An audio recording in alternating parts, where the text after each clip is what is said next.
আসসালামু আলাইকুম গাইস। তো কেমন আছেন আপনারা? আশা করি সকলে ভালো আছেন। তো আজকে আমি আপনাদেরকে বৃষ্টি রাতে মায়াবী রাজকন্যা গল্পের পর্ব এক শোনাবো। তো সবাই কানে হেডফোন লাগিয়ে বসে পড়ুন। আপনি যদি এক ঝড় বৃষ্টির রাতে হঠাৎ দরজার সামনে একজনকে দেখতে পান যে নিজে থেকে জানে না সে কে, তাহলে আপনি কি করবেন? সেদিনে সে রাতটাই বদলে দিয়েছিল রাজের পুরো জীবন। রাজ ছিল এক সাধারণ ছেলে, শহরের কোলাহল থেকে দূরে গ্রামের এক পুরোনো বাড়িতে সে একাই থাকতো। সেদিন রাতটা ছিল অন্য সব রাতের চেয়ে আলাদা। আকাশ জুড়ে কালো মেঘ, প্রচন্ড বজ্রপাত, টিনের ছাদে অবিরাম বৃষ্টির শব্দ। ঘড়ি কাটা তখন প্রায় 12টা ছুঁই ছুঁই। রাত জানালার পাশে বসে পুরোনো একটা বই পড়ছিল। হঠাৎই ঠক ঠক দরজায় কেউ কড়া নাড়লো। এত রাতে কে আসতে পারে? রাজ ধীরে ধীরে দরজার দিকে এগিয়ে গেল। বাইরের ঝড়ের তাণ্ডব আরো বেড়েই চলেছে। দরজায় খুলতেই সে থমকে গেল। দরজার সামনে দাঁড়িয়ে আছে প্রায় 19-20 বছরে এক অদ্ভুত সুন্দরী মেয়ে। তার লম্বা কালো চুল বৃষ্টিতে ভিজে গেছে, পরনে সাদা রঙের পোশাক। কিন্তু সবচেয়ে অদ্ভুত বিষয় ছিল মেয়েটির চোখ। তার চোখে যেন লুকিয়েছিল অদ্ভুত এক নীল আভা। মেয়েটি কাঁপা গলায় বলল, আমাকে একটু সাহায্য করবেন?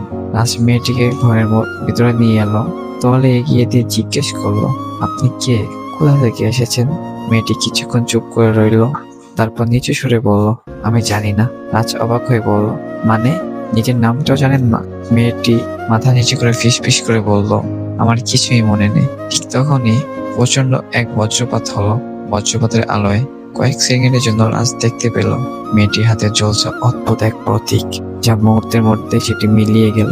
রাজ ভাবলো, সে কি ভুল দেখলো, নাকি এই মেয়ের মধ্যে লুকিয়ে আছে কোনো ভয়ঙ্কর রহস্য? রাত যত গভীর হচ্ছিল, রহস্য তত বাড়ছিল। মেয়েটি জানালার বাইরে তাকিয়ে যেন কাউকে খুঁজছিল। হঠাৎ সে আতঙ্কিত হয়ে বলল, ওরা আমাকে খুঁজে পাবে? রাজ অবাক হয়ে জিজ্ঞেস করলো, ওরা কারা? মেয়েটি কাঁপতে কাঁপতে বলল, আমি বলতে পারবো না, আপনি বিপদে পড়ে যাবেন। ঠিক সেই মুহূর্তেই বাড়ির বাইরে কারো পায়ের শব্দ শোনা গেল, ধীরে, ভারী আর ভয়ঙ্কর। ঠক ঠক। এবার দরজায় নয়, শব্দটা আসছিল জানালা ঠিক বাইরে থেকে। রাজ সাহস করে জানালা দিকে এগিয়ে গেল। বজ্রপাতে আলো সে বাইরে তাকালো, আর যা দেখলো তা দেখে তার শরীর ঠান্ডা হয়ে গেল।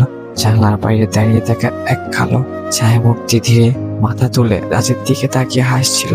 আর তখনই মেয়েটি হঠাৎ চিৎকার করে উঠল, না, ওরা আমাকে খুঁজে পেয়ে গেছে। যে এই রহস্যময় মেয়ে, তার হাতে থাকা জলচর প্রতীকের অর্থ কি? আর জানালা বাইরে দাঁড়িয়ে থাকা সে ছায়া মূর্তি আমাকে জানতে হলে পুরো গল্প দেখতে হবে। তো আজকের মতন এ পর্যন্তই গাইস। নেক্সট পার্ট দেখতে হলে অবশ্যই চ্যানেলটা সাবস্ক্রাইব করে পাশে থাকতে হবে।